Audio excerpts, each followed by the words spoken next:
আমাদের মাননীয় প্রধানমন্ত্রী ইতিমধ্যে জাতীয় পর্যায়ে কীর্তিমান ক্রীড়াবিদদেরকে তিনি সম্মাননা দিয়েছেন এবং আমরা আমাদের সরকারের পক্ষ থেকে স্পোর্টস কার্ডের পরিকল্পনা করছি এবং স্পোর্টস কেবলমাত্র বিনোদনের বিষয় নয়, এটাকে যারা প্রকৃতিগতভাবেই এই মেধা এবং দক্ষতা নিয়ে জন্ম নেন তাদেরকে একটা পেশাদারিত্বের মধ্যে এনে কিভাবে কাজ করা যায় সেই পরিকল্পনা বাংলাদেশের ইতিহাসে প্রথমবারের মতো তারেক রহমানের সরকার গ্রহণ করেছে। আমাদের ক্রীড়ামন্ত্রী ইতিমধ্যে এই ব্যাপারে বেশ কিছু পদক্ষেপ নিয়েছে, আপনারা গণমাধ্যমে দেখেছেন। এবং আমরা যে এরিয়াগুলিতে কাজের গুরুত্ব দিচ্ছি তার মধ্যে তরুণ সমাজের মধ্যে ক্রীড়া সাহিত্য সাংস্কৃতিক তৎপরতাকে বাড়ানোটাকে আমরা একটা গুরুত্বপূর্ণ এরিয়া হিসেবে গ্রহণ করেছি।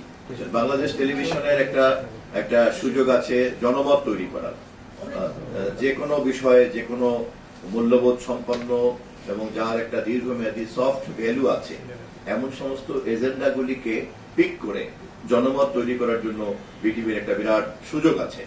আমরা এই বিষয়গুলি ইতিমধ্যেই কাজ করছি।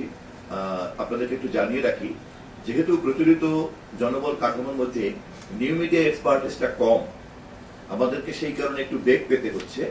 আবার প্রচলিত জনবল কাঠামোর মধ্যে চট করে আমরা এই ধরনের জনবলকে লালন পালন করার জন্য যে রেভিনিউর প্রভিশন থাকা দরকার ওটাও নাই। তো আমরা এই কারণে বেশ কয়েকটা প্রকল্প হাতে নিয়েছি। ইতিমধ্যে তথ্য মন্ত্রণালয় নিউ মিডিয়া প্রকল্প হাত দিয়েছে।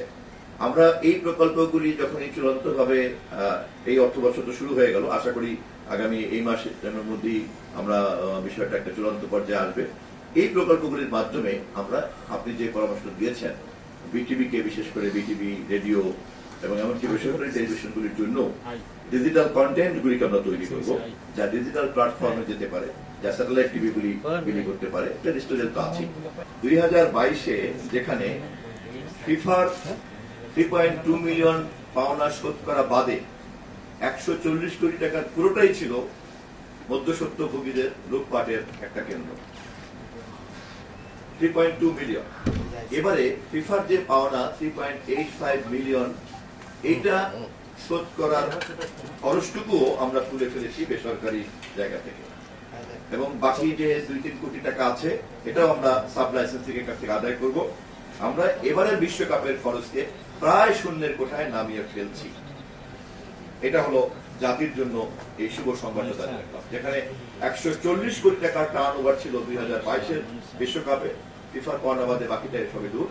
এবারে ফিফার পাওনাটাই শুধুমাত্র আমরা শোধ করছি, তাও তথ্য মন্ত্রণালয়ের উদ্যোগে, বিটিভির উদ্যোগে সাব লাইসেন্সিং এর মাধ্যমে আমরা আদায় করছি। ফলে রেভিনিউর উপরে কোনো চাপ পড়ছে না, অথচ সবাই মিলে বিশ্বকাপ দেখেছেন এবং অত্যন্ত আনন্দেই তারা একটা খেলা উপভোগ করেছেন।